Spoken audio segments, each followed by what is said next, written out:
One of the most consistently divisive adapted mediums into film is that of musical theatre. There's been plenty of performances that either started as books or stage plays and turned into movies. Some that scrap the musical aspect altogether, although most embrace them. This has led to some of the most dog-piled movies I've seen in a long while. Dear Evan Hansen, the Mean Girls musical, the Matilda musical. There's plenty of them in so many different genres that are all loathed by many, including me. However, this doesn't mean all adaptations are abysmal crap. Because sometimes a musical theatre adapted performance will come out and actually be liked, such as last year's Wicked, using the story of the stage play by the same name, which focuses on the background and life of the Wicked Witch of the West from The Wizard of Oz. Showing a time before Dorothy, how Glinda and the many inhabitants lived, and many people were really happy with this. They thought the casting was perfect, the songs were done justice, the visuals and sets were great, and had a great time even though the movie was twice as long as the first act of Wicked, which was all it was covering. So it did have to pad the runtime a bit by filling in the gaps between songs and adding more of a plot and themes. I was not one of these people. I did not care for Wicked 2024. To me, it didn't exactly fall into the same problems of the Disney villain movies they were releasing by trying to make them more sympathetic, but I still had plenty of issues with the movie. I like the songs quite a bit, but I feel like they very much peaked with No One Mourns the Wicked. Yes, I do think it's better than Defying Gravity, because the scenes surrounding Defying Gravity feel rushed and out of nowhere. The action segments were not built up naturally at all. I wasn't a fan of Jonathan Bailey's character Fiyero or his song. I didn't like most of the characters besides Nessa Rose and Elphaba, especially Glinda, even if that was by design. The dialogue felt tailor-made to piss me off. No, I do not find Ozisms quirky enough to be likable, and I had plenty of issues with the camera work, shot composition, the color grading. The visual aspects of the film are amazing, but the technical work, not so much. I've heard a lot of things said about John M. Chu's contribution to these films, and not much is good. So I called Wicked hype moments and aura for theatre kids, and I was quite proud of myself for coming up with that. But that was just the beginning, of course. Wicked only adapts the first act of the stage play, so here we are, a year later, ready to talk about Wicked for good. So, I'd like to preface that I have not watched the original Wicked musical theatre performance. I am a theatre kid, but not musical theatre. While you were singing about stolen bread, I was Mr. Pink in Reservoir Dogs, swearing up a storm, of course, to the horror of my drama teacher. Nor have I read the original book it was based off of, so I don't have personal attachment to the story or really a stake in discussing how well it adapts either. That being said, there are elements I am aware about of both that are changed, or not present, in Wicked for Good, and I will not shut up about them. So, Wicked for Good picks up about 5 years after the first movie, focusing once more on our titular Wicked protagonist, Elphaba Thropp, played by Cynthia Erivo, the Wicked Witch of the West, or at least the name the propaganda spread by the Wizard of Oz and the government has labelled her. Elphaba's feud with the Wizard continues stronger than ever, with her fully intent on exposing his lies to the people of Oz, and helping the animals and species that are being oppressed to find equality, since she herself has experienced enough discrimination after she took her Gamora cosplay a step too far. The Wizard is enacting his dastardly plan to turn the road yellow, and for all roads to lead to him, because he's really into the history of the Roman Empire or something. And naturally, the Green Witch hates the colour yellow, and assaults random construction workers to disrupt this process. Assisting the Wizard after the departure of Elphaba is of course Glinda, now with the A dropped from her name, which I don't really understand that plot point. If it's meant to show character development, it really doesn't mean anything, and if it's meant to be funny, then it's not. Glinda is of course played by Ariana Grande in her most iconic cinematic role since Cat from Sam and Cat. Now in her appointed status of Good Witch, she longs for the days of going to school with Elphaba again, but still assists the wizard she hates in painting Oz in his own image, for some fucking reason. And all of the original cast is of course back and working with or for Glinda and the wizard. Madame Morrible as a cohort of his, played by the wonderful Michelle Yeoh, although apparently still retaining her job at Shiz University. Fiyero Tigelaar, played by Jonathan Bailey, becoming the head of the Royal Guards and having his relationship furthered with Glinda. I feel bad for Jonathan Bailey every time he has to kiss a woman in a role. Bok Woodsman, played by Ethan Slater, is also a part of this guard, and probably extremely jealous of Fiyero due to his established crush on Glinda. However, he has been appointed as the personal guard of Nessa Rose Thropp, played by Marissa Bode, the new governor of Munchkinland, a position inherited from her and Elphaba's father after his untimely death of shame? I mean, that's what's said in the movie, so I have to assume that was the case, but seriously? Whatever. Nessa Rose still very much has feelings for Bok, after that one single day they spent dancing together, which, like, I don't really blame her for feeling that way, but it's been 5 years. You think Bach would have told her how he really feels already. And of course, the Wizard himself, played by Jeff Goldblum, who was giving a very, very convincing performance as Jeff Goldblum. As always, he is still up to his old tricks, trying to be fully in control of Oz despite having no actual magical powers. This lays the groundwork for the progression of the story in our sequel. Elphaba wants to jump the fucking wizard, Glinda wants to find and talk to Elphaba to reach a middle ground, Fiyero and his guards are hunting down Elphaba, all Ozians have now turned against Elphaba, and the wizard is continuing to push an oppressive and almost tyrannical reign. So the first thing I'd like to compliment about Wicked for Good is that everyone is enjoying themselves. The cast and production of this movie put a lot of love into it, much like the first one, and clearly had a great time on set. Although I think the lunches could have a bit more nutrition in them, I am seriously worried about the health of some of these actresses. All of the performances are good. There's nobody that was doing a bad job, although I think the kid actor for Glinda could have used a bit more direction.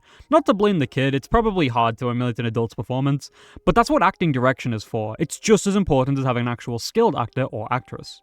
The songs in this movie also were pretty cool. There were none I disliked as much as Fiyero's from the first movie, and the sections with all of the townspeople singing were some of my favourite sections audio-wise. The sets are also amazing and really do stand out compared to other fantasy movies in recent memory. They're just really cool set pieces to see and work really well into fleshing out Oz as a whole. And for what it's worth, the movie is still really pretty. The long panning shots of the village that showed up in the opening scene for No One Wants the Wicked still have so much colour in them and look great. Plus, the Technicolor flowers really pop. That is unfortunately the end of the positives for this movie, and I'm probably about to make a lot of enemies. Because I think all of the problems in the first movie are also present here, with the added bonus of all of the problems of Act 2 of Wicked the Musical, from what I've heard. To summarise the continued issues first, there was a lot of points where I think the story was kind of just yes-anding. The original musical is only 2 hours long, one for Act 1, one for Act 2. And these movies add up to just about 5 hours of Wicked. So for that 3 hours, there had to be plenty of filler and filling in between the cracks to get from song to song and plot beat to plot beat. And some of it works, like the quiet moments of the dance in the first movie. But other times, we get extended scenes of what is probably just meant to be comic relief that just doesn't work. Expansions that are trying to remind us of Elphaba's goal, like when she talks to the animals that are trying to leave, which just, again, didn't work for me at all. Especially with how she's treated by the Cowardly Lion, and even more especially, the line they use to describe her treatment of him later. I've heard that this is a much better use of that line than in the musical, but god damn, it must have been terrible in the musical if that were the case. Like, honestly, a lot of the lines in this movie that are callbacks to The Wizard of Oz made me cringe. Actually, most callbacks to The Wizard of Oz made me cringe. Especially the key plot elements in this movie that overlap with the plot of The Wizard of Oz. Like, I really didn't need a song that repeats the phrase, "There's no place like home." And speaking of the songs, I really wanted to like some of them, but god, there's a ton of issues all around. 2 standouts for me were probably No Good Deed and Gale in the Mirror. The former having amazing vocals from Cynthia, like genuinely some of the best in both movies. As most songs do, but these were probably some of the best vocals in like both movies. But the location and color grading of the scene were just terrible. Everything is either a dark orange or a murky brown, and it's just ugly. The coloring issues of Wicked Part 1 really run deep into the second movie, and it just makes me sad because we can make high-def, Technicolor movies. Yes, going back, The Wizard of Oz probably doesn't look as wowing or whimsical as some modern movies, but 2023's Pearl, which has visuals heavily inspired by The Wizard of Oz, is a beautiful movie brimming with bright colors. Pearl herself always wearing a blue that really pops against the world around her. The red of her family barn, the green grass, the yellow straw, even the buildings in the city she travels to. Comparing these visuals to Wicked, and I'm in awe of the fact that a movie made in less than a year, from Ty West of all people, ended up looking better than the big budget adaptation of one of the most popular musicals on Broadway. Gale in the Mirror, on the other hand, has excellent cinematography and visuals, which a lot of the songs do, don't get me wrong, but their lyrics or vocals probably just didn't wow me as much. And they didn't include as many great one-takes and shots that travel through mirrors, and even with this, I just can't bring myself to like the song all that much, because of the repetitive lyrics. I also feel really, really bad for Michelle Yeoh. Apparently she made it very upfront and clear to director John M. Chu that she cannot sing. And I'm sure there's worse people out there, but any segment where she has to hold a note is just not on par with the rest of the characters, and that's okay, Michelle, I don't blame you. But surely they should have seen this coming, right? Like, she delivers a pretty solid performance, but it's a musical. The focus should always be on the songs. And she isn't the only one that struggles holding the tune, because Jeff Goldblum gets to sing this time around for a song describing him. Wonderful. And from my research, it seems like the original ballad didn't include Glinda, and I feel like they added her because Jeff can't be the only one doing vocals here, so Ariana has to take over. And sure, it's a comedic song, but it's also not particularly funny. Like, all the wizard does is show off some of his cheap parlor tricks and scams, and then gestures and chuckles to himself for way too long at the time for the pacing of an actual conversation. The worst offender, in my opinion, though, is the song from Act 2, I Knew You. Because I do not buy any of these lyrics. In what fucking way did Elphaba knowing Glinda change her for the good? What impact did Glinda actually have on Elphaba to make her a better person? Or was it just because her last song was about how she's done doing good things and is just going to be an evil girl boss now? And Glinda showing up made her realize, oh no, I have to be good for my girlfriend. Because even that doesn't work, because the stage play and the movie are both too cowardly to tackle the purposeful lesbian subtext implemented in the original book. And this is where another huge problem lies, in my opinion. The characters. Elphaba was a fine enough protagonist in Wicked 1, but she had a bit of a sarcastic wit there that made her likable, like in the "You're green" scene. Her reaction is actually pretty funny, and she puts her foot down for herself. She's meant to be smarter than most people around her, and I like that. She doesn't feel that way here, though. In fact, I could barely even distinguish her personality from the rest of the characters, besides the fact that she wanted to help the animals. There's only 1 or 2 scenes of classic Glinda's personality, too, which, kinda makes sense, because this is set during Wizard of Oz times. But at the same time, it seems like they just hadn't decided whether Glinda should have fully transitioned into the Wizard of Oz Good Witch, or if she was still her bratty self. Fiyero is still a boring and bland compet love interest that is part of a fucking love triangle, which is such a frustrating trope for a fantasy movie to be dealing with. And even worse is that there are 2 love triangles now that are key to the story, because we're finally tackling Nessa Rose, Bok, and Glinda. I hate both of these love triangles equally, because Glinda and Elphaba are made for each other, and Nessa Rose's reaction to how things pan out between her and Bok just feels so out of character. She was actually quite sweet in Wicked 1. I liked her quite a bit, especially during the dance. But not only does she become insanely unlikable, but she sings a song that is meant to be a callback to a title she was given by the Munchkin in the book. But it also just doesn't fit because she's calling herself it. And, well, she's from the same area as Elphaba, so technically she shouldn't get called that, but whatever. It felt like a really lazily written song that just wanted an excuse for the callback. And this isn't the only example of character assassination compared to previous movies. If you know, you know, but I don't want to get into detail about those 2. I also thought the movie just fell into the trap most prequels do about over-explaining everything that was in the original story. We didn't need to see how Glinda got her bubble device and retcon her abilities. We didn't need to see the origin of so many characters featured, or know why the flying monkeys were working with Elphaba in the final act.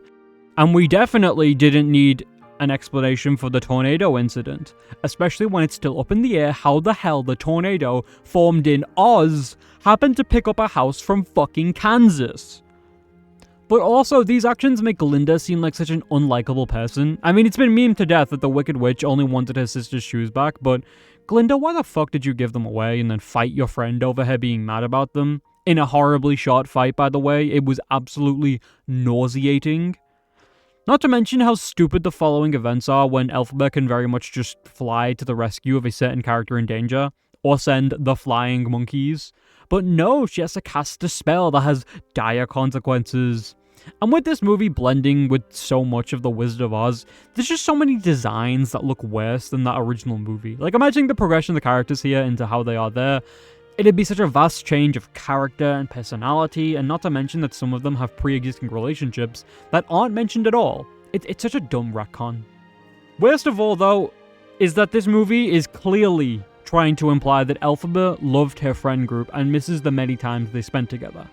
And I have to ask, what times? Yes, Nessa Rose is her sister. Glinda can be considered her friend, and she has a thing for Fiyero, which was very much set up in the last movie, but Elphaba doesn't know shit about Bok. And I feel like Glinda doesn't care about him one way or another. Fiyero and Nessa Rose don't talk, it's not a friend group, and the relationships of basically every character are underwritten, even the ones that are focused on as core points of the story. I don't know why we needed to have half of the stories set between movies. and then have the other half during The Wizard of Oz. It makes everything so messy. They can't just flesh out relationships beforehand to add more to the context of The Wizard of Oz. They have to try to rewrite history and somehow make it worse each time. The final scene between Glinda and Elphaba in this movie is so dumb, because why the hell would they let that happen between them? If you really love someone that much, you wouldn't just accept the way they are treated by everyone around you. Especially if you have the status to change that. Plus, there's a really dumb twist regarding the wizard that adds literally nothing to the movie, because we sure needed more of those. Oh my god, the ending was so infuriating, from one of the best scenes being filmed basically on complete accident, to the dumb decisions, which perpetuate throughout the entire movie, by the way. There's a scene of someone using Elphaba's spellbook, and she just stands there and lets them, while telling them not to, as if she couldn't just snatch it up and prevent the whole thing from happening. It really is a shame, because a movie like this could be such a good time. I actually quite like some of the Disney villain prequels. I think Cruella is actually a pretty solid movie, and the Maleficent movies are fun at least. But this just tries way too hard to rewrite history and even interferes with the original story. It's frustrating, it's saddening. And you know what the most infuriating part of the ending is? With the knowledge we have now, The Wizard of Oz ends with the worshipped leader who lied about his powers and status finally being replaced by a worshipped leader who lies about their powers and status. I really just cannot forgive the sloppy writing of this story. And good performances and musical numbers and flashy colours cannot make up for struggling directing, character assassination, and blatant fan service for an original movie, because they can't trust this to stand on its own as a fun and interesting prequel focusing on the politics of Oz like the original book wanted it to. I'm giving Wicked for Good a 4 out of 10. There's some good, but there's a lot of bad. And that's why it is truly the definition of mediocre. I am now going to stop thinking about this movie and only allow it to pop into my head during that one Modern Family episode where Jay and Shorty are watching the musical. Thank you. And if you don't want to be melted by a bucket of water, because I know you're weak to water, I'd recommend subscribing. The YouTube algorithm is mean to smaller channels like me, and it really helps me grow. Only 0.3% of my viewers are actually subscribed, which, hey, is an upgrade compared to my last few videos having 0.2%. If you like this video, then hit the like button, but if not, that's okay. I still hope you enjoyed the movie, and that I'll see you in the next one. Until then, take care, and remember to have fun. I really do appreciate your continued support. Goodbye.